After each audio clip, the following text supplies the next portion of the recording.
এই ওষুধটা ইন্ট্রোডিউস করেছিলেন প্রথমে হ্যানিম্যান। কনস্টিটিউশনের মধ্যে আমরা দেখতে পাচ্ছি লিম্ফ্যাটিক কনস্টিটিউশন, আর ডায়াথিসিসের মধ্যে আমরা দেখছি স্ক্রোফিউলাস ডায়াথিসিসের পেশেন্ট হিপাসাল। এবার আমরা একটু দেখি লিম্ফ্যাটিক কনস্টিটিউশন আমরা কাকে বলবো। লিম্ফ্যাটিক কনস্টিটিউশন বলতে মানে যেখানে কমপ্লেক্সনটা হবে light complexion, a full of rounded frame but flesh soft and flaccid and muscular fibre yielding and relaxed. পেশেন্টে যদি একটু হালকা হালকা বর্ণের হয়, অর্থাৎ পরিষ্কার যদি হয়, একটু গোলগাল চেহারা খানিকটা, কিন্তু তার মাংসগুলো খুব নরম, একটু থলথলে টাইপের কোমল, এবং তার পেশিতন্তুগুলো যেগুলো খুব দৃঢ় নয়, খুব শক্তপোক্ত নয়, একটু শিথিল টাইপের। তারপরে circulation is sluggish, pulse is slow, যাদের মানে রক্ত সংবহন একটু মন্থর গতির এবং পালসটা খুব দুর্বল। সেন্সিটিভ টু কোল্ড, যাদের সহজে ঠান্ডা লাগার প্রবণতা আছে, যাদের সহজে সর্দি লাগে, যাদের সহজে দেহে কোনো অ্যাবসেস ফর্মেশন হয় অর্থাৎ ফোঁড়া তৈরি হয়, যাদের দেহের বিভিন্ন অঙ্গ প্রত্যঙ্গের মধ্যে জল জমার প্রবণতা থাকে, তাদেরকে আমরা লিম্ফ্যাটিক কনস্টিটিউশনের পেশেন্ট বলি। তাহলে হিপাসাল পেশেন্টের মধ্যে এই লক্ষণগুলো আমরা পাই, এই জন্য হিপাসালকে আমরা বলছি লিম্ফ্যাটিক কনস্টিটিউশনের পেশেন্ট। এটা আরেকবার রিপিট করছি, সেই কনস্টিটিউশনকে আমরা লিম্ফ্যাটিক কনস্টিটিউশন বলবো যাদের গায়ের রং সাধারণত পরিষ্কার, একটু জেনারেলি গোলগাল চেহারা হয়, যাদের মাংসপেশি মাংসগুলো নরম থলথলে টাইপের, পেশি দুর্বল এবং শিথিল প্রকৃতির, যাদের রক্ত সংবহন একটু মন্থর গতির, পালসটা খুব দুর্বল এবং সহজে ঠান্ডা লাগার প্রবণতাযুক্ত, এবং খুব দ্রুতই অল্পতেই যারা সর্দিতে আক্রান্ত হয়, যাদের দেহে বিভিন্ন ফোঁড়া বা অ্যাবসেস ফর্মেশনের প্রবণতা রয়েছে, এবং দেহের বিভিন্ন অঙ্গ প্রত্যঙ্গে বা দেহের বিভিন্ন কোষের মধ্যে বা সেরাস স্যাকের মধ্যে জল জমার প্রবণতা রয়েছে, তাদেরকে আমরা লিম্ফ্যাটিক কনস্টিটিউশনের পেশেন্ট বলি। এবার আমরা দেখব স্ক্রোফিউলাস ডায়াথিসিস কি। স্ক্রোফিউলাস ডায়াথিসিস বলতে, স্ক্রোফিউলাস শব্দের অর্থ হচ্ছে disease with swelling of glands, মানে কোনো অসুখের সাথে যদি আমাদের লসিকা গ্রন্থিগুলির ফুলে যাওয়ার প্রবণতা থাকে, সেটাকে আমরা বলি swelling of lymphatic lymph gland. কখনো কখনো আমরা কোনো শিশুতে দেখতে পাই ঘাড়ের গ্রন্থি ফুলে যাচ্ছে, অ্যাবডোমেনে ছোট ছোট গুটি গুটি দেখতে পাই, বগলে গ্রন্থিগুলো ফোলা দেখতে পাই, কুচকি ফোলা দেখতে পাই। এই যে ফুলে যাওয়ার টেন্ডেন্সি লিম্ফ গ্ল্যান্ডগুলো, এটা থাকবে স্ক্রোফিউলার চিলড্রেনদের ক্ষেত্রে বা স্ক্রোফিউলাস পেশেন্টের ক্ষেত্রে। এই প্যাথোলজিক্যালি এই ডায়াথিসিসকে আমরা বলি খানিকটা সিমিলার, কার সঙ্গে সিমিলার? টিউবারকুলার লিম্ফ্যানজাইটিসের সঙ্গে সিমিলার, অর্থাৎ টিবিজনিত কারণে লিম্ফ গ্ল্যান্ডগুলো যে ঘাড়ে বেড়ে যায়, তার সঙ্গে খানিকটা এটাকে আমরা তুলনা করতে পারি। এবার এই পেশেন্টের এই সমস্ত গ্ল্যান্ডগুলো সাধারণত প্রদাহিত হয়ে যায়, গ্ল্যান্ডগুলো শক্ত হয়ে যায়, সেখানে পুঁজ উৎপন্ন হয়, পুঁজ উৎপন্ন হয়ে ফিস্চুলা এবং সাইনাস ফর্মেশনের টেন্ডেন্সি থাকে। আর একটা বিষয়, যদি এই গ্ল্যান্ডগুলো এরকম সাপোরেটিভ কন্ডিশন ডেভেলপ করার পর সেটা সেরে যায়, তাহলে সেখানে একটা পার্মানেন্ট স্কার থাকে। পার্মানেন্ট স্কার বলতে স্থায়ী সেখানে দাগ আমরা দেখতে পাই। এই যে ডায়াথিসিস, এই ডায়াথিসিস সাধারণত অবজার্ভ করি আমরা কিসের কম্বিনেশনে? সোরিক এবং সিফিলিটিক কনস্টিটিউশনের কম্বিনেশনে এই স্ক্রোফিউলাস ডায়াথিসিসটা তৈরি হয়। অর্থাৎ সোরা এবং তার সাথে যদি অ্যাক্টিভ সিফিলিস এই দুটো মিশে যায়, তাহলে যে ডায়াথিসিস আমরা পাই, সেই ডায়াথিসিসকে আমরা বলি স্ক্রোফিউলাস ডায়াথিসিস। এটা কেন হয়? যদি আমরা কোনো বিষাদৃশ্য ওষুধ দিয়ে কোনো অ্যাক্টিভ সিফিলিটিক পেশেন্টকে বা যাদের সারফেসে সিফিলিটিক টেন্ট রয়েছে, সিফিলিটিক মাইজমেটিক স্টেট প্রিডমিনেন্টলি রয়েছে, তাদেরকে যদি বিষাদৃশ্য চিকিৎসা করি বা আমরা একাধিক ওষুধ দিয়ে ট্রিটমেন্ট করি, তাহলে তার সাপ্রেশন হয়। এই সাপ্রেশন হলে সোরার সাথে সম্মিলিত রূপে তারা কি তৈরি করে? তারা তৈরি করে টিউবারকুলার ডায়াথিসিস, যেটাকে আমরা স্ক্রোফিউলাস ডায়াথিসিস বলে থাকি।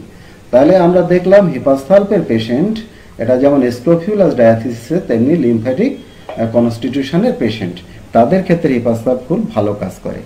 এবারে এলিমেন্টস ফ্রম, এই এলিমেন্টস ফ্রম বলতে কি থেকে তার অসুখ বিসুখ হয়? অ্যাবিউজ অফ মার্কারি, মানে পারদের যদি অপব্যবহার হয়। এখন পারদের অপব্যবহার কমে গেছে, আগেরকার দিনে যখন বিজ্ঞানের উন্নতি হয়নি ততটা, তখনকার দিনে প্রচুর পারদের কম্পাউন্ড ব্যবহার করা হতো চিকিৎসা ক্ষেত্রে, কিন্তু বর্তমানে সেটা কমে গেছে। অ্যান্ড অ্যাবিউজ অফ কুইনাইন, এই কুইনাইন হচ্ছে ম্যালেরিয়া বা এই জাতীয় জ্বরে অনেক সময় কুইনাইন ব্যবহার করা হয় তাদের আরোগ্য করার জন্যে। তাদের যদি অ্যাবিউজ হয়ে যায় এবং এই তার কুফলজনিত কারণে আমরা হিপাসালফের লক্ষণ পেতে পারি, মারখারি ব্যবহারের কুফলজনিত কারণে আমরা হিপাসালফের লক্ষণ পেতে পারি। এবারে কোল্ড ইন জেনারেল, মানে যে কোনো ঠান্ডাতে হিপাসালফের কষ্টগুলো বাড়ে। ড্রাই উইন্ডস, শুষ্ক বাতাসে। ইনজুরি, মানে কোনো ক্ষত, দেহে যদি কোনো ক্ষত হয় তারপরে হিপাসালফের লক্ষণ সেখানে ডেভেলপ করতে পারে। এই পরবর্তীতে যখন আমি ক্ষত নিয়ে আলোচনা করব তখন সেখানে আপনারা দেখতে পাবেন। এই সাপ্রেসড ইরাপশন, দেহে কোনো উদ্ভিদ যদি চাপা পড়ে, কোনো গনোরিয়া যদি চাপা পড়ে, সিফিলিস যদি চাপা পড়ে, তাহলে হিপাসালফের লক্ষণ তৈরি হওয়ার সম্ভাবনা তৈরি হতে পারে। আর টোবাকো স্মোকিং যারা করে, যারা তামাক, যারা বিড়ি খায়, সিগারেট খায়, তাদের ক্ষেত্রেও হিপাসালফের লক্ষণ অনেক ক্ষেত্রেই আসে। এবার আমরা একটু হিপাসালফের যদি মডালিটি দেখি, হ্রাস বৃদ্ধি দেখি, তাহলে দেখতে পাবো এই হিপাসালফের সমস্ত বৃদ্ধি লক্ষণগুলো generally lying on painful side, ব্যথার পাশে যদি সে শুয়ে থাকে তাহলে তার কষ্ট বাড়ে। এই কষ্ট যেমন আমরা ক্যালিকার্বের ক্ষেত্রে বাড়তে দেখেছি, আমরা আয়োডিয়ামের ক্ষেত্রে বাড়তে দেখেছি। কোল্ড এয়ারে তার কষ্ট বাড়ে। সে যদি অনাবৃত থাকে, আনকভারিং, অর্থাৎ সে বাড়ি এলো, বাড়ি এসে একটু কাপড় চোপড় খুললো, তাতে যে হাওয়াটা তার গায়ে লাগলো, এই আনকভারিংয়ে তার জন্য হিপাসালফের বৃদ্ধি লক্ষণ দেখা দিতে পারে। Eating or drinking cold things, কোনো ঠান্ডা বা শীতল জাতীয় কোনো দ্রব্য যদি খায় বা শীতল জাতীয় কোনো পানীয় সে যদি পান করে, তাহলে হিপাসালফের লক্ষণ তৈরি হওয়ার সম্ভাবনা থেকে যায়। কোনো অ্যাফেক্টেড পার্টে যদি স্পর্শ করা হয়, কোনো পার্টে প্রদাহিত স্থানে যদি আপনি টাচ করেন, তাহলে হিপাসালফের লক্ষণ সেখানে এসে যাওয়ার সম্ভাবনা থাকে। এবারে অ্যাবিউস অফ মার্কারি আগেই বলেছি, এবং রাত্রিকালীন বৃদ্ধি হিপাসালফের একটা বড় লক্ষণ। এবার আমাদের প্রশ্ন হচ্ছে, সবগুলো কি সবসময়, সব লক্ষণই কি রাত্রিকালীন বাড়ে? নিশ্চয়ই না, সব লক্ষণ রাত্রিকালীন বাড়ে না। বেশ কিছু অবস্থা রয়েছে যেগুলো রাত্রিকালীন বাড়ে, কিন্তু অন্য অবস্থাগুলো কিন্তু রাত্রিকালীন হিপাসালফের বাড়ে না। সেগুলো আমরা ক্রমান্বয়ে এবারে আলোচনা করতে থাকবো। হিপাসালফের রাত্রিকালীন কি কি কষ্ট বাড়ে? রাত্রিকালীন আমরা দেখতে পাই তার গ্যাস্ট্রিক কমপ্লেন, তার পাকাশায়িক বা পেটের যে সমস্ত গোলমাল সেগুলো রাত্রে বাড়ে, মাথার যন্ত্রণা রাত্রে বাড়ে, এবং রাত্রের দিকে তার অ্যাজিটেশন হয়, অর্থাৎ তার উৎকণ্ঠা, আশঙ্কা, উত্তেজনা এরকম টাইপের, অর্থাৎ মানসিক কষ্টগুলো হিপাসালফের রাত্রিকালীন বাড়ে। Starting of the limbs and dry heat, এই রাত্রিকালীন কি হয়, হাত পা সাধারণত কেঁপে কেঁপে ওঠে, নড়ে নড়ে ওঠে, চমকে চমকে ওঠে, এবং সেই সাথে একটু গায়ে তাপ দেখতে পাওয়া যায়। ড্রাই হিট বলতে গায়ে ঘাম নেই কিন্তু তাপ, এই জাতীয় হিটকে আমরা ড্রাই হিট বলছি। এই লক্ষণগুলো যেমন রাত্রিকালীন বাড়ে, সেই সাথে সাথে আমরা দেখতে পাই রাত্রিকালীন হিপাসালফের পেশেন্ট চমকে চমকে ওঠে ঘুমের মধ্যে, মনে হয় যেন তার শ্বাসবায়ুর খুব অভাব হয়েছে। এই অভাব হওয়ার জন্যে সেই উদ্বিগ্ন হয়, তার চোখে জল আসে, তার মধ্যে আমরা অ্যাঙ্গুইশ দেখতে পাই, তার মধ্যে অ্যাংজাইটি দেখতে পাই, এবং রাত্রে চমকে ওঠে এবং বসে পড়ে এবং পিছনের দিকে হেলান দিয়ে সে হাঁপাতে থাকে। এই লক্ষণ আমরা হিপাসালফের রাত্রিকালীন দেখতে পাই, অর্থাৎ এটা বৃদ্ধির লক্ষণ। হিপাসালফের পেশেন্ট রাত্রিকালীন সে জেগে ওঠে, সেই সঙ্গে তার পেনিস ইরেক্ট হয়ে যায়, তার ইরেকশন থাকে, এবং তার পেচ্ছাপের বেগ আসে, এটাও রাত্রিকালীন রোগীর বৃদ্ধিপ্রাপ্ত হয়। হিপাসালফের রোগী যে পাশে চেপে শোয় সেই পাশে প্রদাহিত হয়ে ওঠে, সেই পাশটা ব্যথাযুক্ত হয়ে ওঠে, এই জন্য রোগী পাশ ঘুরে শুতে বাধ্য হয়। এটাও কিন্তু হিপাসালফের রাত্রিকালীন বৃদ্ধি। তাহলে এই যে রাত্রিকালীন বৃদ্ধি, এই যে কথাগুলো বললাম, এই সমস্ত কথাগুলোই সাধারণত হিপাসালফের রাত্রিকালীন বৃদ্ধি হয়। এবার হিপাসালফের অ্যামিলিওরেশন, অর্থাৎ কিসে উপসম্বোধ করেন হিপাসালফের পেশেন্ট? ওয়ার্ম ইন জেনারেল, অর্থাৎ যে কোনো গরমে, সেটা আর্সেনিকের মতো যে কোনো গরমে হিপাসালফের রোগী উপসম্বোধ করেন। কিন্তু আর্সেনিকের রোগী মাথায় ঠান্ডা চায়, কিন্তু দেহের অন্যান্য অংশে কভারিং চায়, অন্যান্য অংশে গরম চায়, কিন্তু হিপাসালফ সার্বিকভাবে কিন্তু গরম চায়। ওয়ার্পিং আপ ওয়ার্মলি, সে যদি কোনো গরম কাপড় চোপড় জড়িয়ে রাখে, মাথাতে, গায়ে, মুখে যদি গরম কাপড় চোপড় জড়িয়ে রাখে, তাহলে হিপাসালফের রোগীর কষ্ট কম থাকে, তার কাশি কমে যায়, তার মাথার যন্ত্রণা কমে যায়, দেহের অন্যান্য কষ্ট কমে যায়। এই স্পেশালি কোনটা কমে? তার মাথার কষ্টগুলো কমে। এই লক্ষণ আমরা সরিনামের মধ্যে পাই, এই লক্ষণ আমরা সাইলেসিয়ার মধ্যে পাই। ইন ড্যাম্প ওয়েট ওয়েদারে হিপাসালপের রোগী ভালো থাকে লাইক কস্টিকাম। আমরা জানি ড্যাম্প এবং ওয়েট ওয়েদারে রোগীর খারাপ থাকার কথা, কিন্তু হিপাসালপের রোগী এখানে ব্যতিক্রম, সে ভালো থাকে। এটা হিপাসালপের একটা পিকুলিয়ার লক্ষণ। এই লক্ষণ আমরা কস্টিকামের মধ্যে পাই, এই লক্ষণ আমরা নাক্সভূমিকার মধ্যে পাই, কিন্তু নেট্রাম সালফের মধ্যে আমরা দেখি ঠিক এর বিপরীত। অর্থাৎ ড্যাম্প ওয়েদারে নেট্রাম সালফের রোগী খারাপ থাকে, ভালো থাকে না। এই জন্য নেট্রাম সালফ কিন্তু সাইকোটিক ওষুধ, কিন্তু হিপাসালফকে হ্যানিম্যান বলেছেন অ্যান্টিসরিক ওষুধ তার ক্রনিক ডিজিজের মধ্যে। কিন্তু এই যে রাত্রিকালীন বৃদ্ধি, যে একটু আগেই যে কথাগুলো বললাম, এগুলো সবই কিন্তু তার সিফিলিটিক লক্ষণ। হিপাসালফকে যদি আমরা একটু পর্যালোচনা করি তার লক্ষণগুলো, তাহলে আমরা সেখানে দেখব অনেক যেমন শরিক লক্ষণ আছে, সিফিলিটিক লক্ষণ আছে, আর সাইকোটিক লক্ষণও তার মধ্যে বর্তমান। অর্থাৎ ট্রাই মাইজমেটিক মেডিসিন হচ্ছে হিপাসালফ। আর হিপাসালফের একটা বড় লক্ষণের মধ্যে আছে over sensitiveness. there is over sensitivity to anywhere everywhere of hipasalp patient is over sensitive physically and mentally। এটা মেন্টাল সিমটমস বলার সময় বলাই হয়েছে। Over sensitiveness to cold, over sensitiveness to cold air, to cold food and drinks, to touch, to pressure.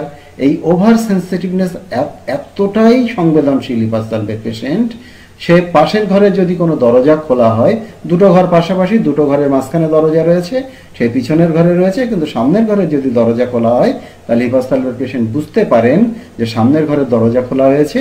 সে নাকটা ঢেকতে থাকে, সে মুখটা ঢেকতে থাকে সরিদামের মতো।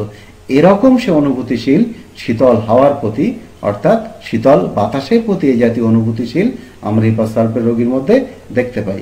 Can not bear to uncovered. হিপাসালফের রোগী একদম অনাবৃত থাকতে সে পছন্দ করে না, অনাবৃত থাকাটা সে সহ্য করতে পারে না। এই লক্ষণ আমরা নাক্সভূমিকার মধ্যে পাই। কিন্তু এরকম শীতকাতুরে ওষুধ, যেমন ক্যাম্ফার, সিকেলিকর, এরা জেনারেলি কিন্তু শীতকাতুরে ওষুধ। এদের দেহের অঙ্গ প্রত্যঙ্গ কিন্তু ঠান্ডা হয়ে যায়, তবু এরা কিন্তু কভার পছন্দ করে না। এটা কিন্তু ব্যতিক্রমী লক্ষণ। হিপাসালফ এবং নাক্সভূমিকা যেমন কভার পছন্দ করে, একদম আনকভার থাকতে পারে না, তার ঠান্ডার প্রতি অনুভূতিশীলতা আছে।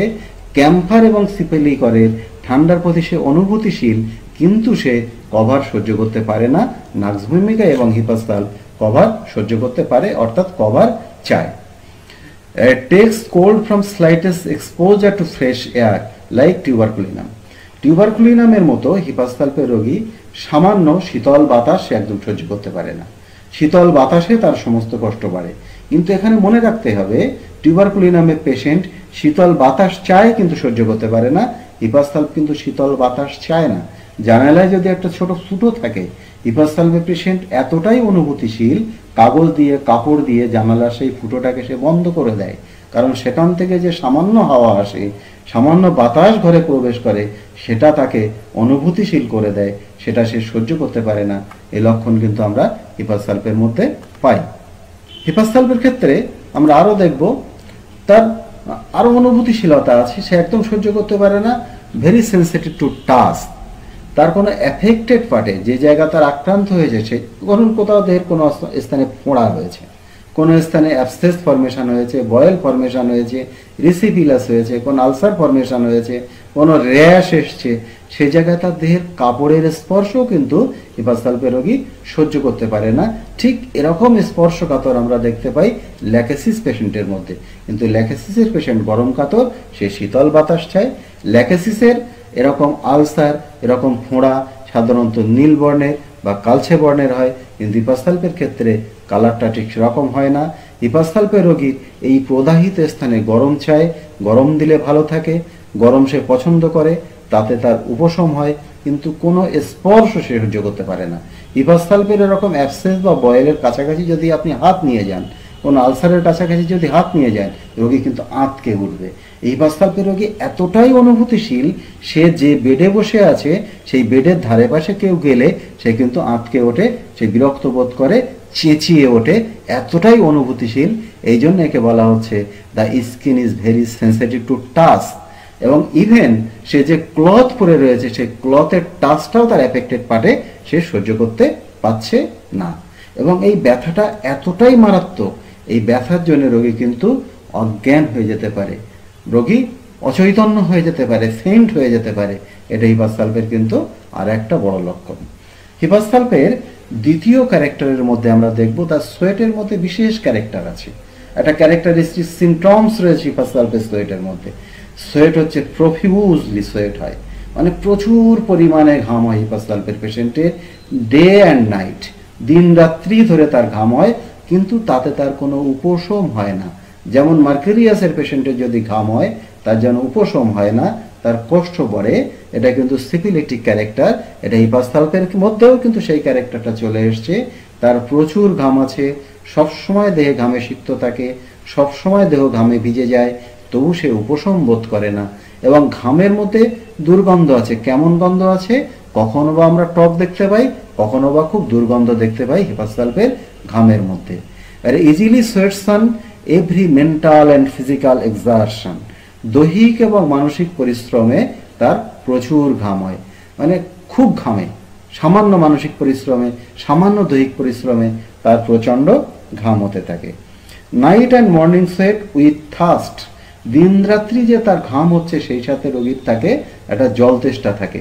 এছাড়া হিপাসালপের আরও বহু লক্ষণ রয়েছে ঘাম সংক্রান্ত, মানে সামান্য মানসিক পরিশ্রম করলে, সামান্য চিন্তা করলে হিপাসালপের রোগী ঘেমে যায়। হিপাসালপের রোগী বসেছিলেন, ভালো ছিলেন, একটু খবরের কাগজ পড়তে গেলেন বা কোনো একটা নিউজ তিনি দেখছেন নিউজ চ্যানেলে, একটু উত্তেজনা তৈরি হলো, সঙ্গে সঙ্গে তার গা হাত পা ভিজে গেল, এরকম ঘাম হতে থাকে। এই যে ঘাম হচ্ছে, তবু রোগী কিন্তু বাতাস চাইবে না বা হাওয়া চাইবে না, পাখা চালাতে চাইবে না, তাতে তার কষ্ট বেড়ে যাবে। এটা হিপাসালপের কিন্তু একটা বড় লক্ষণ। Cold, clammy or sour or offensive smelling perspiration, এটা হিপাসালপের একটা বৈশিষ্ট্য। তার দেহ শীতল হয়ে যায় ঘামে, ঘামে সবসময় সিক্ত সিক্ত ভাব থাকে, সেখান থেকে টক গন্ধ আসে, সেখান থেকে দুর্গন্ধ বাড়ায় ঘামে, এটা হিপাসালপের আর একটা বড় লক্ষণ। 3 নম্বরে আমরা বলবো স্লাইটেস্ট ইনজুরি কজেস সাপারেশন, মানে খুব সামান্য ছোট একটা ক্ষত, সেখান থেকে পুঁজ উৎপন্ন হওয়ার একটা প্রবণতা হিপাসালপের মধ্যে আমরা দেখতে পাই। সামান্য ক্ষততেই পুঁজ উৎপন্ন হয়। এই লক্ষণ গ্রাফাইটিসের মধ্যে আছে, মার্কিউরিয়াস মধ্যে আছে, সাইলেসিয়ার মধ্যে আছে পুঁজ উৎপাদনের ক্ষমতা।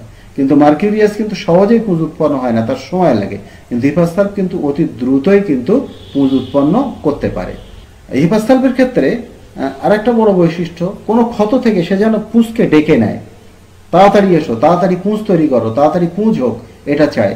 যার জন্য কোনো ক্ষতর জায়গায় সেখানে ফোঁড়া তৈরি হওয়া, অ্যাবসেস তৈরি হওয়ার একটা প্রবণতা সেখানে থাকে হিপাসালপের পেশেন্টের। এবারে হিপাসালপের ক্ষেত্রে আমরা কোন পোটেন্সি ব্যবহার করব? আমরা ধরলাম দেহে কোথাও একটা অ্যাবসেস ফরমেশন হচ্ছিল, হিপাসালপ কিন্তু দুরকম কাজ করতে পারে। যেমন পুঁজ তৈরি করতে পারে, তেমনি হিপাসালপ কিন্তু পুঁজ তৈরিকে বন্ধ করতে পারে। সেটা নির্ভর করবে যে অ্যাবসেসটা ফরমেশন হয়েছে কোন স্টেজে রয়েছে তার উপরে কিন্তু সেটা নির্ভর করবে। এখন দেখা যাচ্ছে অ্যাবসেসের মধ্যে কোনো পুঁজ তৈরি হয়নি, আপনি অ্যাবসেসটাকে ফার্দার ম্যাচিওর করতে চাচ্ছেন না, আপনাকে কি করতে হবে? হিপাসালপের হাই অ্যান্ড হায়ার পোটেন্সি সেখানে দিতে হবে, যদি হিপাসালপের ক্যারেক্টারিস্টিক্স ফিচার্স সেখানে থাকে। অর্থাৎ সেখানে সামান্য টাচ সে সহ্য করতে পারবে না, সেই জায়গাটায় গরম দিলে ভালো থাকবে, রোগী খুব শীতকাতর, মানসিকভাবে রোগী খুব উত্তেজনা প্রবণ, এবং সামান্যতই যদি সর্দি লাগে তাহলে সেখানে হবে হিপাসালপ দি রিমেডি। এখানে যদি 200 বা 1M এরকম পোটেন্সি যদি দেন তাহলে পুঁজ উৎপন্ন হবে না, আস্তে আস্তে সেটা বসে যাবে এবং রোগী আরোগ্যের দিকে যাবে। বা যদি পুঁজ সামান্য উৎপন্ন হয়েও থাকে সেটুকু ড্রেন করবে, ফার্দার পুঁজ উৎপন্ন সেখানে হবে না। কিন্তু ফোঁড়াটাকে যদি আপনি ম্যাচিওর করতে চান, তাকে যদি আপনি পাকাতে চান, তাহলে কি করতে হবে? হিপাসালপ লো পোটেন্সির ওষুধ সেখানে দিতে হবে। 3, 6, 12 এই জাতীয় পোটেন্সির ওষুধ দিলে সেখানে পুঁজ উৎপন্ন হবে এবং সহজেই সেখান থেকে পুঁজ ড্রেন করে বাইরে বেরিয়ে আসবে। এটা হিপাসালপ যেমন পুঁজ উৎপন্ন করতে পারে, সেই সঙ্গে সঙ্গে পুঁজ উৎপাদন বন্ধ করারও ক্ষমতা রয়েছে, কিন্তু আপনি কি পোটেন্সিতে সেটা ব্যবহার করছেন তার উপরে সেটা নির্ভর করে। কারণ যদি ফোঁড়া হয় পেরিয়ানাল রিজিয়ানে, তাহলে আমরা দেখতে পাবো ওই জায়গায় যদি ফোঁড়া হয় তাহলে ফিস্টুলা ফরমেশন হতে পারে, সাইনাস ফরমেশন হতে পারে। তাহলে আমরা ওখানে কি করব? কখনোই ওই জায়গায় ফোঁড়াকে আমরা ম্যাচিওর হতে দেব না, অর্থাৎ পাকতে দেব না। সেখানে যদি আমরা দেখি হিপাসালপ ব্যাপক লক্ষণ সেখানে যদি আমরা দেখতে পাই, হিপাসালপের মতো বৈশিষ্ট্য যদি সেখানে পাই, আমরা অবশ্যই সেখানে হাই অ্যান্ড হায়ার পোটেন্সির ওষুধ সেখানে আমরা ব্যবহার করব। এটা আমাদের সবসময় মনে রাখতে হবে। যদি পেরিয়ানাল রিজিয়নে অর্থাৎ মলদ্বার বা তার সন্নিকটবর্তী কোনো এরিয়াতে যদি ফোঁড়া হয়, বা বাটাকে যদি পাছাতে যদি কারোর ফোঁড়া হয়, বা থাইয়ের ডিপ মাসেলসে যদি কারোর ফোঁড়া হয়, তাহলে সেখান থেকে ফোঁড়া পাকিয়ে বার করা খুব কঠিন, এবং কোথাও কোথাও ফোঁড়া পাকলে সেটা রোগীর পক্ষে মারাত্মক হয়ে যায়। সেই জায়গাতে কি করতে হয়, আমাদের ফোঁড়াটাকে বসিয়ে দিতে হয়, এবং সেখানে যদি হিপাসথালপের লক্ষণ থাকে তাহলে হিপাসথালপ আমরা হাই অ্যান্ড হায়ার পোটেন্সির ওষুধ ব্যবহার করব। যদি সাইলেসিয়ার লক্ষণ থাকে সেখানেও হাই অ্যান্ড হায়ার পোটেন্সির ওষুধ ব্যবহার করব। তাহলে ফোঁড়াটা ফার্দার আর ম্যাচিওর করবে না, অর্থাৎ আস্তে আস্তে ওটা গ্র্যাজুয়ালি বসে যাবে, কিছুদিন শক্ত থাকবে, তারপরে ওটা মিলিয়ে যাবে। এটা আমাদের লক্ষ্য রাখতে হবে। হিপাসথালপের আরেকটা বড় বৈশিষ্ট্য হচ্ছে খুব দ্রুতই কিন্তু খুব সাডেন অ্যান্ড র্যাপিড তার সাপোরেশন হয়, অর্থাৎ পুঁজ উৎপন্ন হয় হিপাসথালপে। এই হিপাসথালপ জেনারেলি কানেকটিভ টিস্যুকেই এফেক্ট করে। আর কানেকটিভ টিস্যু মানে সংযোগকারী কলা যেগুলো আছে, সেই সংযোগকারী কলাকে হিপাসথালপ এফেক্ট করে। এই লক্ষণ আমরা মার্কিউরিয়াসের মধ্যে পাই, এই লক্ষণ আমরা হিপাসথালপের মধ্যে পাই, এই লক্ষণ আমরা সাইলেসিয়ার মধ্যে পাই। হিপাসথালপে রেসপিরেটরি সিমটমস আছে। রেসপিরেটরি সিমটমসের উপর হিপাসথালপ আমরা খুব ভালোভাবে ব্যবহার করতে পারি, সফলতার সাথে ব্যবহার করতে পারি। চিকিৎসক এই লক্ষণের উপর হিপাসথালপ প্রয়োগ করে তিনি কিন্তু অনেক সুনাম অর্জন করতে পারেন। যারা অ্যাকুইট রোগী দেখেন, বিশেষ করে আমি তাদের কথা বলছি, ডেলি প্র্যাকটিসে প্রত্যেক দিন কিন্তু অসংখ্য হিপাসথালপের পেশেন্ট কিন্তু আমাদের চেম্বারে থাকে। শুধু অ্যাকুইট না, ক্রনিক রোগীদের মধ্যেও কিন্তু আমরা হিপাসথালপের রোগী প্রায় পেয়ে থাকি। তাহলে আমরা পরপর একটু রেসপিরেটরি সিমটমসগুলো একটুখানি দেখি, কেমন লক্ষণ আমরা হিপাসথালপের ক্ষেত্রে সেখানে পাবো। প্রথমে আমরা দেখি অ্যালার্জিক রাইনাইটিস। এই রাইনাইটিস বলতে আমাদের নাকের মিউকাস যে মেমব্রেন যেটা আছে নাকের ভিতরে, তার কোনো সংক্রমণকে, তার প্রদাহকে আমরা রাইনাইটিস বলি। এর পিছনে যদি কোনো অ্যালার্জির রোল থাকে তখন সেটাকে বলি আমরা অ্যালার্জিক রাইনাইটিস। আপনারা যখন মেটেরিয়া মেডিকা পড়বেন তখন দেখবেন সেখানে লেখা রয়েছে হে ফিভার। হে ফিভার বলে একটা কথা সেখানে লেখা রয়েছে। ওই হে ফিভারই হচ্ছে অ্যালার্জিক রাইনাইটিস। এই অ্যালার্জিক রাইনাইটিসে আমরা হিপাসথালপকে ব্যবহার করতে পারি। সেখানে আমরা দেখব কি, রোগী খুব শীত কাতুরে। রোগী তিনি যদি গাড়ির সাইডে জায়গা পান তিনি বসবেন না, গাড়িতে বসলে গ্লাসটাকে তুলে দিয়ে বসবেন, গাড়িতে বসার সময় নাক মুখ সবসময় ঢেকে রাখবেন, ঠান্ডাকে সবসময় এড়িয়ে চলেন, কারণ ঠান্ডা লাগলে তিনি সহ্য করতে পারেন না। ঠান্ডা লাগলে কি হয়, তার নাকের ভিতর সুরসুর করতে থাকে, হাঁচি হতে থাকে, নাক দিয়ে জলের মতন সর্দি বেরোতে থাকে, নাক বুজে যায়, নাক বন্ধ হয়ে যায়। তারপরে আস্তে আস্তে কি হয়, সেটা বসে গিয়ে তার কাশি হতে থাকে, তার শ্বাসকষ্ট হতে থাকে, এরকম বহুবিধ সিমটমস সেখানে ডেভেলপ করে। তাহলে আমরা কি দেখলাম, কোনো রোগীর যদি সামান্য ঠান্ডা লাগলে, সামান্য ঠান্ডা খেলে, সামান্য ঠান্ডা পান করলে, সামান্য শীতল বাতাস লাগলে, তার যদি সর্দি লাগার প্রবণতা হয়, প্রথমে নাকের ভিতর সুরসুর করে, হাঁচি হতে থাকে, নাক দিয়ে জলের মতো সর্দি পড়তে থাকে, নাক বুজে যায়, যেটাকে আমরা বলি সাবমিউকো হাইপারট্রফিক অ্যালার্জিক রাইনাইটিস। এই লক্ষণের সঙ্গে যদি দেখি রোগী খুব শীতকাতর, রোগী মানসিকভাবে খুব উত্তেজিত স্বভাবে, তাহলে সেখানে আমরা হিপাসথালপ ব্যবহার করব। হিপাসথালপ ব্যবহার করলে রোগীর এই অ্যালার্জির প্রবণতাটা গ্র্যাজুয়ালি কমে যাবে। এবারে নাকের গালে, এবার যদি গলার লক্ষণ আমরা দেখি, গলায় স্পেশাল টাইপ অফ সেন্সেশন আছে হিপাসথালপের পেশেন্টের, বিশেষ প্রকার অনুভূতি আছে। অনুভূতি কিন্তু কোনো অসুখ না, এটা মেন্টাল লেভেলের লক্ষণ। রোগী মনে করেন, তার কিন্তু বাস্তব অস্তিত্ব নেই, কিন্তু রোগীর মনে হয় তার গলার মধ্যে যেন কোনো স্প্লেন্টার আছে, কোনো ফিশ বোন আটকে আছে, কোনো প্লাগ তার গলার মধ্যে আটকে আছে। গলায় কোনো কিছু আটকে থাকার একটা অনুভূতি হিপাসথালপের পেশেন্টের মধ্যে থাকে। এটা হিপাসথালপের একটা বড় লক্ষণ। এই লক্ষণ আমরা আর্জেন্টাম নাইটিকামের মধ্যে পাই, নাইট্রিক অ্যাসিডের মধ্যে পাই, অ্যানাকার্ডিয়ামের মধ্যে পাই। যদি কোনো পেশেন্টের এরকম লক্ষণ থাকে এবং সহজে ঠান্ডা লাগার প্রবণতা থাকে, রোগী যদি খুব শীতকাতর হয়, প্রচণ্ড যদি ঘামে এবং সেখানে যদি টকসা গন্ধ থাকে, তাহলে একবার হিপাসথালপকে আমরা খুঁজব, দেখব সেই রোগীর হিপাসথালপের আর কোনো লক্ষণ আছে কিনা। এই লক্ষণগুলো থাকলে আমরা সেখানে সফলতার সাথে হিপাসথালপ ব্যবহার করতে পারি। আর একটা ঠিক এরকম অনুভূতি, গলার মধ্যে কোনো কিছু আটকে আছে। রোগী আপনাদের এসে বলবেন, কোনো ফিমেল পেশেন্ট এসে বলবেন, কোনো কম বয়সী যুবক এসে বলবেন, কোনো কম বয়সী মেয়ে এসে আপনাদেরকে বলবেন, ডাক্তারবাবু এই দুদিন আগে আমি মাছ খেয়েছিলাম, মনে হচ্ছে আমার গলার কাছে গলায় মাছের কাঁটা ঢুকেছে, গলায় যেন মাছের কাঁটা আটকে আছে। আপনি গলাটা ভালো করে চেক করে দেখলেন সেখানে কোনো ফিশ বোনের অস্তিত্ব সেখানে নেই। এবারে এরকম পেশেন্টের ক্ষেত্রে আপনি একটু দেখুন তার মেন্টাল লেভেলে কোনো ডিসঅ্যাপয়েন্টমেন্ট আছে কিনা, তার মেন্টাল লেভেলে কোনো ওরিডনেস আছে কিনা, তার মেন্টাল লেভেলে কোনো সরোনেস আছে কিনা। যদি এরকম সরোফুলনেস যদি থাকে, তার যদি ওরিডনেস যদি থাকে, তার মনের মধ্যে যদি হতাশা থাকে, মনের মধ্যে যদি দুঃখ থাকে, তাহলে বুঝবেন এই সেন্সেশনটা কিন্তু মেন্টাল স্টেট থেকে এসছে। সেখানে আমরা ইগনেশিয়ার কথা ভাবতে পারি, সেখানে আমরা স্টেবিসাগ্রিয়ার কথা ভাবতে পারি। ইগনেশিয়া এবং স্টেবিসাগ্রিয়া সেখানে এই লক্ষণে বড় ওষুধ। যদি দেখেন রোগী শীত কাতর না, রোগীর ওরকম অতটা শীতের অনুভূতি নেই, ওরকম ঠান্ডা লাগার অনুভূতি নেই, তাহলে আমরা সেখানে ইগনেশিয়া দেব। ইগনেশিয়া একটা ডোজ দেবেন এবং আপনি 200 বা 1 ml একটা ডোজ দেবেন এবং রোগীকে বলে দেবেন এটা বাড়ি গিয়ে খান, আধ ঘন্টার মধ্যে বা 1 ঘন্টার মধ্যে আপনার আর ওই মাছের কাঁটা ফুটে থাকার অনুভূতি থাকবে না। দেখবেন এই যে মনের জোর আপনি তাকে দিয়ে দিলেন, রোগীর যে মনের জোর আপনি দিয়ে দিয়েছেন এবং রোগীকে যে ওষুধ দিয়েছেন, এতেই রোগী কিন্তু ভালো হয়ে যাবে। পরের দিন আপনাকে ওভার টেলিফোন জানিয়ে দেবে, ডাক্তারবাবু আই এম ফিলিং বেটার, আমি খুব ভালো আছি, আমার সে মাছের কাঁটাটা আর নেই। এরকম আমরা প্রায়ই কিন্তু পেশেন্টের মধ্যে পাই, বিশেষ করে কম বয়সী মেয়েদের ক্ষেত্রে, ওই 18-20, 15 থেকে 18-20 ওই বয়সের ছেলেদের ক্ষেত্রে প্রায় এটা পাওয়া যায়। তখন কিন্তু হিপাসাল্প না দিয়ে, Argentum nitricum, nitric acid, anacardium না দিয়ে আমরা একবার দেখব ইগনেশিয়ার লক্ষণ আছে কিনা, স্ট্যাফিসাগ্রিয়ার লক্ষণ আছে কিনা। সেখানে এই দুটো ওষুধের মধ্যে যে কোনো একটা দিলেই রোগী কিন্তু দ্রুতই সেরে যায়, তার মেন্টাল লেভেলটা কারেক্টেড হয়ে যায়, রোগী কিন্তু ভালো থাকে। হিপাসাল্পের আর একটা বৈশিষ্ট্য, তার রেসপিরেটরি সিমটমসের মধ্যে আমরা পাই recurrent bronchitis from every cold.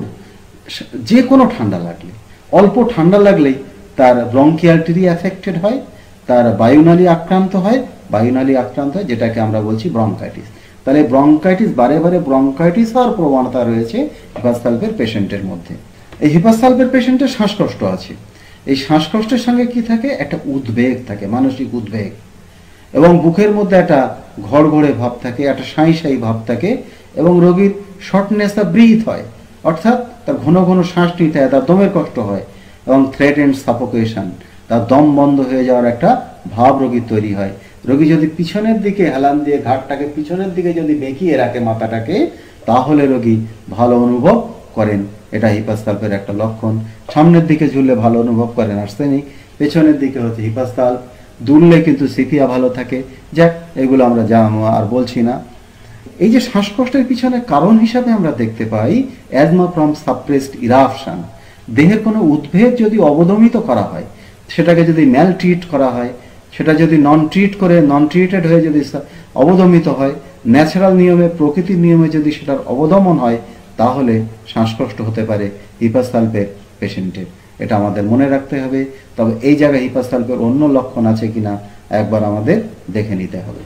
হিপাসাল্পের কাশির কিন্তু একটা বড় বৈশিষ্ট্য রয়েছে। আমরা দেখব সামান্য ঠান্ডা লাগলে রোগীর কাশি হচ্ছে এবং কাশিটা প্রোডাক্টিভ বলতে কাশলে সর্দি উঠছে, সর্দির উত্তোলন হয়, তাহলে সেটাকে আমরা প্রোডাক্টিভ কফ বলবো। রোগী যদি সামান্য আনকভার্ড হয়, তিনি তার চেম্বার থেকে ফিরলেন, তার পেশা থেকে ফিরলেন, ফিরে যে কাপড় চোপড় ছাড়ছেন, তাতে যে আনকভারিং, তাতে যে কাপড় চোপড় সারার সময় গায়ে যে হাওয়া লাগলো, তাতেই রোগীর কাশি হতে থাকে। ঘর থেকে বাইরে বেরোলে দরজাটা খোলা মাত্রই যে হাওয়াটা তার গায়ে লাগে, তাতে তার কাশি হতে থাকে। মানে সামান্য মাত্র আবহাওয়ার পরিবর্তন, সামান্য মাত্র বায়ুর পরিবর্তন, তাতে যদি রোগী অনুভূতিশীল হয়, তাতে যদি তার কাশির উদ্বেগ বাড়ে এবং যদি প্রোডাক্টিভ কফ হতে থাকে, যদি গলা ভাঙা ভাব থাকে, তাহলে আমরা একবার হিপাসাল্পের কথা মনে করব। হিপাসাল্পের এই কষ্টগুলো বাড়ে সামান্য ঠান্ডাতে বাড়ে, সামান্য ঠান্ডা পানীয় খেলে বাড়ে, সামান্য ঠান্ডা খাবার খেলে বাড়ে, একটু শীতল জলে, শীতকালের জলে মুখ ধুলে, হাত ধুলে তার কাশির বেগ বাড়ে। বাইরে বেরুলে, বাইরের ওপেন এয়ার তার গায়ে লাগলে কাশির বেগ বাড়লে আমরা একবার হিপাসাল্পের কথা চিন্তা করব। হিপাসাল্পের 5 নম্বরে দেখবেন all the discharges are very much sour, example vomiting, stool, sweat, etc. হিপাসাল্পের দেহ থেকে যে কোনো ক্ষরণ, যে ক্ষরণেই বেরোক না কেন, সব ক্ষরণের মধ্যে থাকে প্রচন্ড প্রচন্ড টক গন্ধ, খুবই টক গন্ধযুক্ত, কখনো সখনো খুব দুর্গন্ধ থাকে। এই টক গন্ধ কিন্তু হিপাসাল্পের বৈশিষ্ট্য সূচক লক্ষণ, এটা আমাদের মাথায় রাখতে হবে। হিপাসাল্পের 6 নম্বরে দেখেন পিরিয়ডিসিটি আছে, অর্থাৎ একটা নির্দিষ্ট সময় অন্তর হিপাসালভের কষ্টগুলো আসে। কিছু কিছু কষ্ট আসে প্রত্যেক দিন, কিছু কিছু কষ্ট আছে প্রত্যেক 4 সপ্তাহ অন্তর, কিছু কষ্ট আছে 4 মাস অন্তর, কিছু কষ্ট শীতকালে, কিছু কষ্ট স্প্রিংয়ে, কিছু কষ্ট অটমে।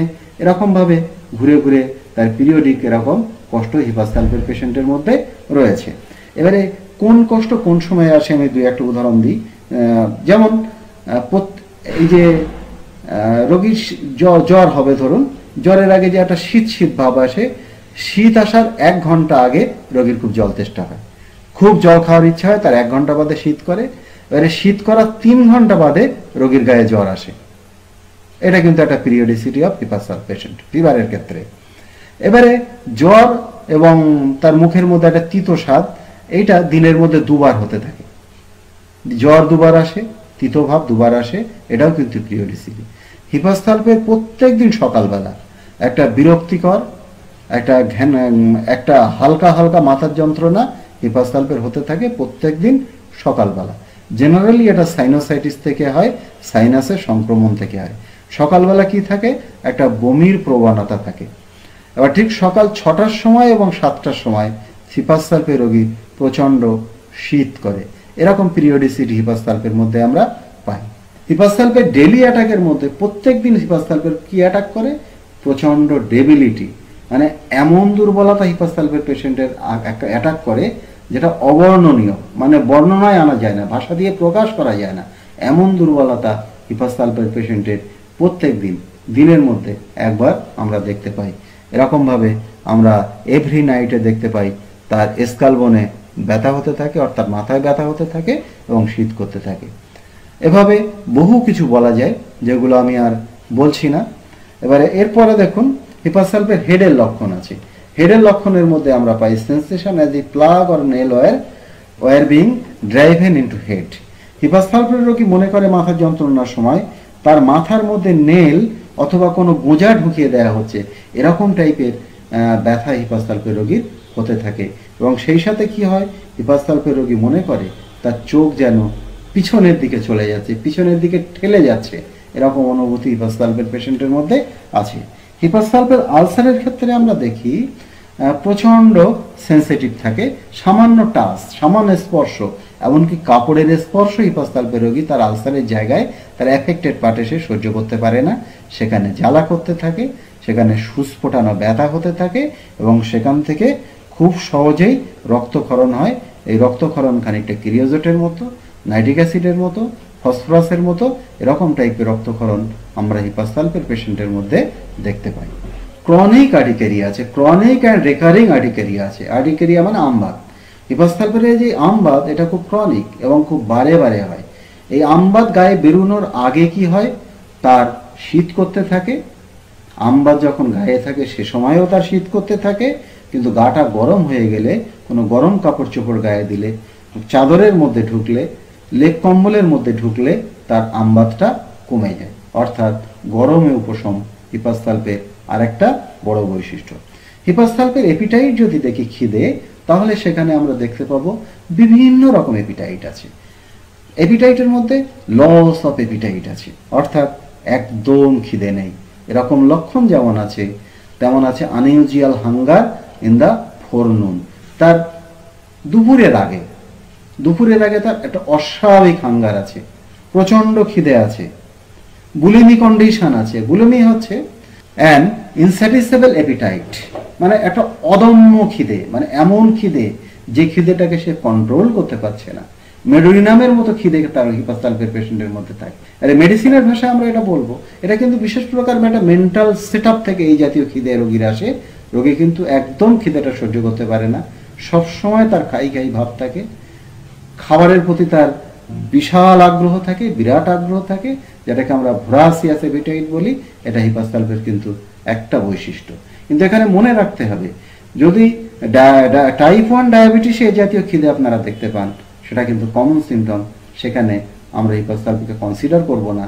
ওই লক্ষণকেই ওষুধ নির্বাচনে আমরা কখনোই কনসিডার করব না, এটা আমাদের সবসময় মনে রাখতে হবে। হিপাসালভের বিভিন্ন রকম ক্রেভিং আছে। ক্রেভিং মানে পছন্দ আছে। কি সে পছন্দ করে? কোনো টক খাদ্য খেতে পছন্দ করে, ভিনেগার খেতে পছন্দ করে। ভিনেগার কিন্তু সাথে টক, তাতে তার পছন্দ আছে।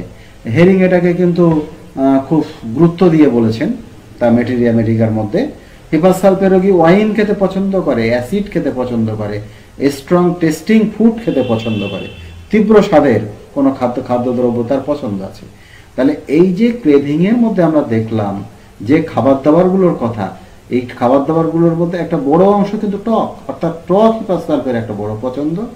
মদ হিপাস সালফেট রোগী পছন্দ করেন। তিনি উগ্র টেস্টের খাবার দাবার খুব পছন্দ করেন এবং তার অনিচ্ছা আছে কিসে?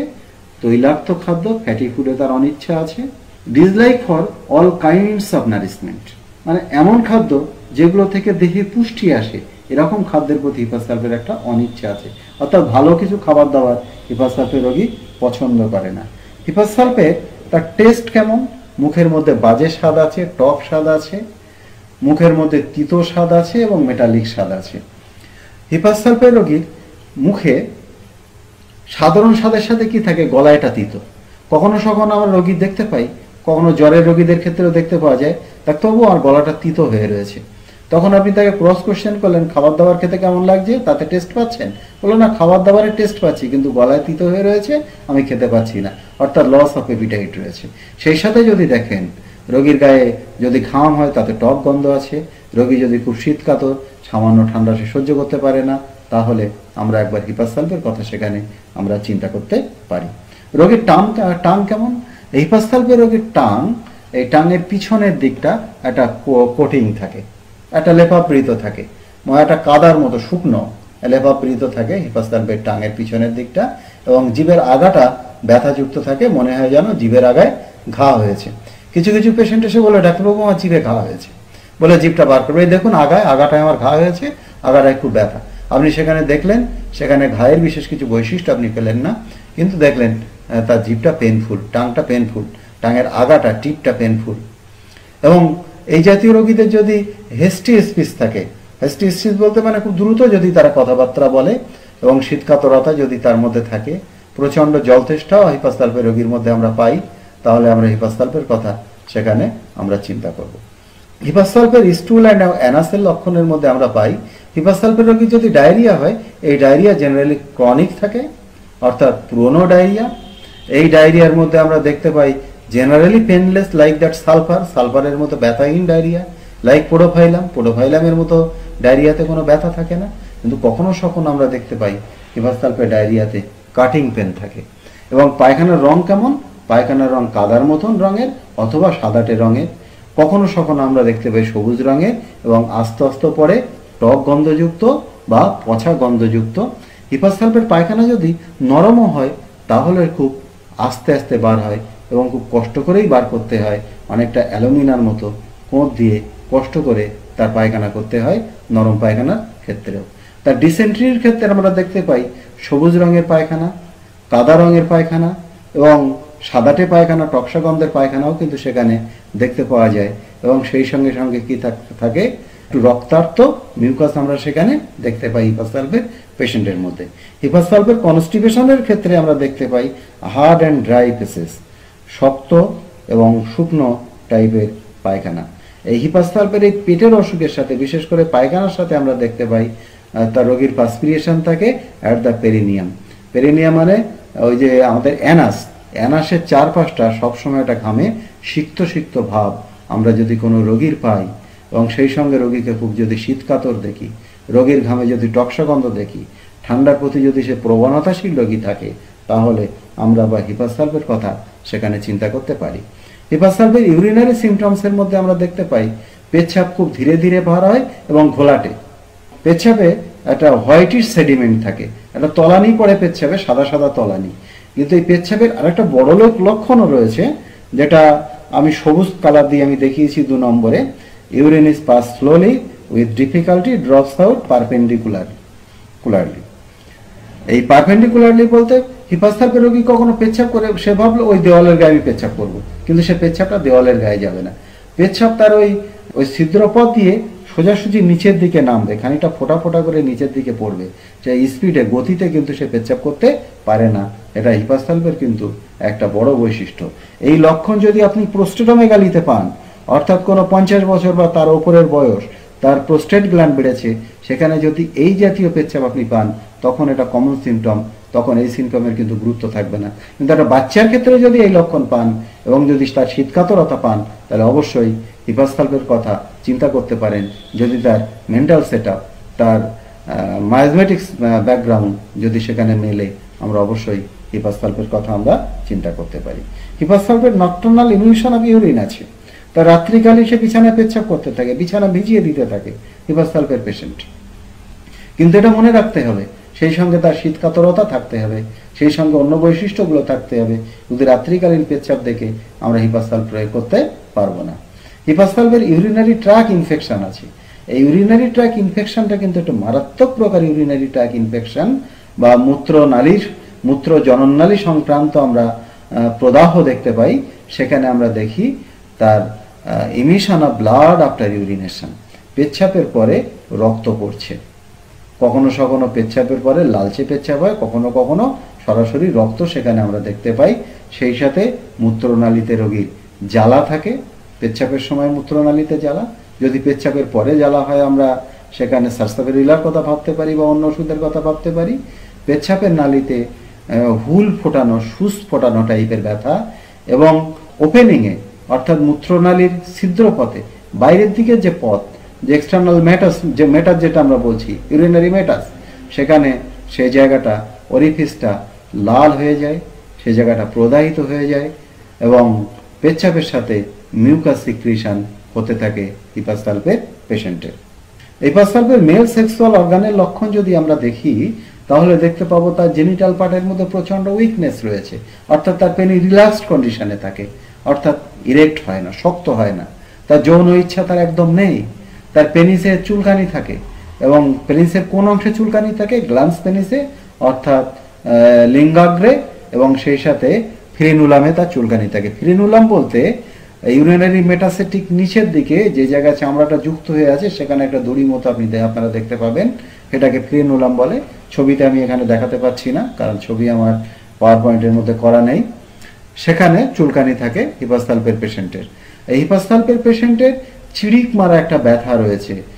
এই চিড়িক মারার ব্যথা রয়েছে, তার জেনিটাল পার্টে চিড়িক মারা ব্যথা হয়, সেই জায়গাটা হেজে যায় এবং সেখান থেকে একটা ওজিং হতে থাকে, একটা ঘাম হতে থাকে। এই ঘামটা কোথা থেকে হয়? Between the Thai and the scrotum, মানে শুক্রাশয় থলি এবং থাই এর মধ্যবর্তী স্থানে, শুক্রাশয় থলি এবং পা, এই মাঝখানটা। এবং এক কথা আমরা বলতে পারি, বহির্জননেন্দ্রিয়, পুরুষ বহির্জননেন্দ্রিয়ের চারপাশে তার একটা ওজিং হতে থাকে ঘাম, সেই ঘামে টকসা গন্ধ থাকে, এবং ওই জননাঙ্গে কোনো র্যাশ ট্যাশ থাকলে সেখানে চিড়িক মারা ব্যথা হয়, ঘামে সে জায়গাটা হেজে যাওয়ার প্রবণতা থাকে। এই লক্ষণ হিপাস্থ্যাল্পের পেশেন্টের মধ্যে আমরা পাই। হিপাস্থ্যাল্পের পেশেন্টের কোনো সেক্সুয়াল ডিজায়ার নেই, তার পেনিস রিল্যাক্স কন্ডিশনে থাকে, কোনো যৌন ইচ্ছা তার থাকে না, যৌনতায় তার কোনো একদম আগ্রহ নেই। এই লক্ষণ হিপাস্থ্যাল্পের মধ্যে আমরা পাই। ফিমেল সেক্সুয়াল অর্গানের মধ্যে আমরা দেখব excoriation of vulva and between the thighs. Vulva বলতে বহির্জননেন্দ্রিয়কে, ফিমেল বহির্জননেন্দ্রিয়কে আমরা ভালভা বলি। ওই ভালভা, সেই জায়গাটা হেজে যাওয়ার একটা অনুভূতি রয়েছে। ভালভা এবং থাই, এই মাঝখানটা হেজে যায়। এক কথায় বহির্জননেন্দ্রিয় এবং তার আশপাশটা হেজে যায়। এই লক্ষণ হিপাস্থ্যাল্পের মধ্যে পাওয়া যায়। তাতে একটা বিশেষ গন্ধ থাকে, টকসা গন্ধ। রোগী যদি শীতকাতর হয়, রোগী যদি খুব অনুভূতি প্রবণ হয়, রোগী যদি খুব রাগী হয়, রোগী যদি টক খেতে পছন্দ করে, তাহলে আমরা একবার হিপাস্থ্যাল্পের কথা সেখানে চিন্তা করব। হিপাস্থ্যাল্পের লিউকোরিয়া আছে। এই লিউকোরিয়ার সাথে তার বহির্জননেন্দ্রিয়ে চিড়িক মারা ব্যথা হয়। বহির্জননেন্দ্রিয়ে চিড়িক মারা ব্যথার সাথে যদি লিউকোরিয়া হয়, বা লিউকোরিয়া স্রাব জেনারেলি একটু গাঢ় টাইপের আমরা দেখতে পাই, কখনো কখনো প্রফিউজ লিউকোরিয়া ডিসচার্জ হিপাস্থ্যাল্পের ক্ষেত্রে থাকে। হিপাস্থ্যাল্পের যে সাধারণ বৈশিষ্ট্যগুলো বলেছি না মিললে, এই লক্ষণে আমরা হিপাস্থ্যাল্প দিলে কখনোই হিপাস্থ্যাল্প কাজ করবে না। হিপাস্থ্যাল্পের ক্যান্সারাস আলসার্স আছে ব্রেস্টে। তার স্তন গ্রন্থিতে ক্যান্সারাস আলসার তৈরি হয়, অর্থাৎ ঘা হয়, সেই ঘা ক্যান্সারের প্রবণতাশীল। সেখানে কি হয়? হুল ফোটানো ব্যথা হতে থাকে, জ্বালা করতে থাকে ঘায়ের প্রান্ত দেশে, ঘায়ের চারিদিকটা প্রান্ত দেশে সুচ ফোটানো এবং জ্বালা করতে থাকে, এবং সেখান থেকে পুরনো পনিরের মতন গন্ধ আমরা পাই হিপাস সালভের পেশেন্টের। সেই সাথে তার মানসিক অবস্থা এবং শীতকাতরতা, সেই সঙ্গে তার সর্দির প্রবণতা, এগুলোকে অবশ্যই মেলাতে হবে, নাহলে হিপাস সালভ সেখানে কাজ করবে না।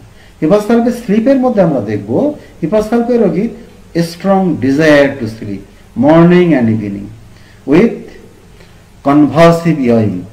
রোগীর প্রচণ্ড হাই উঠতে থাকে এবং দিন রাত্রে তার প্রচণ্ড প্রচণ্ড ঘুমের আগ্রহ, প্রচণ্ড ঘুমের ইচ্ছা, ঘুমের মধ্যে সে অস্বাচ্ছন্দ্য বোধ করে কখনো সখনো। রোগী এত ঘুমায় মনে হয় যেন অচৈতন্য হয়ে এসে পড়ে আছে, এরকম ঘুম রোগীর মধ্যে দেখতে পাই। সেই সঙ্গে থাকে খুবই দুর্বলতা। কখনো সখনো রোগী যদি খুব অ্যাংজাইটিতে ভোগে, সেখানে আমরা স্লিপিনেস পাই। স্লিপিনেসের সাথে কি পাই? Sleepiness caused by a great flow of ideas. মাথায় ভিন্ন ভিন্ন চিন্তা ভিড় করতে থাকে, একটা আইডিয়ার পর আর একটা, একটা চিন্তার পর আর একটা, একটা ধারণার পর আর একটা। এই ভিড় করার জন্যে রোগীর একদম ঘুম হয় না। এটা মেন্টাল অ্যাংজাইটির ক্ষেত্রে, মেন্টাল স্টেটের ক্ষেত্রে এই জাতীয় অবস্থা আমরা হিপাস সালভের রোগীর মধ্যে পাই। হিপাস সালভের বিভিন্ন রকম ড্রিমস আছে, তার বিভিন্ন রকম স্বপ্ন আছে, যে স্বপ্ন আরাফাত হোসেন বলেছেন। সেখানে আমরা ফায়ারের স্বপ্ন দেখে রোগী, সেখানে সিকনেসের স্বপ্ন দেখে, ডেঞ্জারের স্বপ্ন দেখে, গানের স্বপ্ন দেখে, ইত্যাদি স্বপ্ন হিপাস সালভের রোগী দেখতে থাকে। ড্রিম অফ ফায়ার, সে আগুনের স্বপ্ন দেখে। ডাক্তার গাইন বলছিলেন সে আত্মহত্যা করতে চায়, আগুনে পুড়ে আত্মহত্যা করতে চায়, সে রাগ থেকে বাচ্চাকে আগুনে ফেলে দিতে চায়। এরকম ইম্পালসিভনেস আমরা হিপাস সালভের রোগীর মধ্যে দেখতে পাই, নাক্স ভূমিকার মধ্যে দেখতে পাই, মার্কিউরিয়াসের মধ্যে দেখতে পাই। These are syphilitic character of hepar sulph patient. এবং রোগী অসুস্থ হয়ে যাওয়ার স্বপ্ন দেখে, রোগী কোনো ভয়ানক কিছু ডেঞ্জারের কিছু স্বপ্ন দেখে, রোগী বন্দুকের স্বপ্ন দেখে। এইগুলো হিপাস সালভের বড় বৈশিষ্ট্য। এবার আমরা হিপাস সালভের আস্তে আস্তে আমরা কনক্লুশনের দিকে এগোবো। কিনোর সিমটমসের মধ্যে আমরা দেখব sensitiveness to cold air, pain, touches etcetera. রোগী খুব অনুভূতিশীল ঠান্ডা বাতাসে, ব্যথাতে, স্পর্শে। রোগীর বিশেষ প্রকার অনুভূতি আছে, সে মনে করে কোনো কিছু তার গলায় যেন আটকে আছে, কোনো একটা কিছু ঢুকে থাকার মতো ব্যথা রোগীর দেহের এখানে সেখানে হতে থাকে। রোগীর একটা টেন্ডেন্সি রয়েছে, পুঁজ উৎপাদনের টেন্ডেন্সি রয়েছে, সেটা খুব দ্রুতই সংগঠিত হয়। গায়ে কোনো একটা ফুসকুড়ি ছিল, একটা পিম্পলস ছিল, সেটা চুলকানো হলো, চুলকানোর পরে আজকে রাত্রে চুলকানো হয়েছে, পরের দিন সকালে দেখা গেল সেটা সেই জায়গা দিয়ে রস বেরোচ্ছে, জায়গাটা প্রদাহিত হয়েছে, খুব বেদনাকাতর হয়ে পড়ে রোগী। একদম স্পর্শ সেখানে সে সহ্য করতে পারে না, কিন্তু গরম দিলে তার যন্ত্রণার উপশম হয়। এই লক্ষণ যদি পাই, রোগী যদি শীতকাতর হয়, অবশ্যই আমরা সেখানে হিপাস সালভের কথা চিন্তা করতে পারি। Easy sweating with no relief.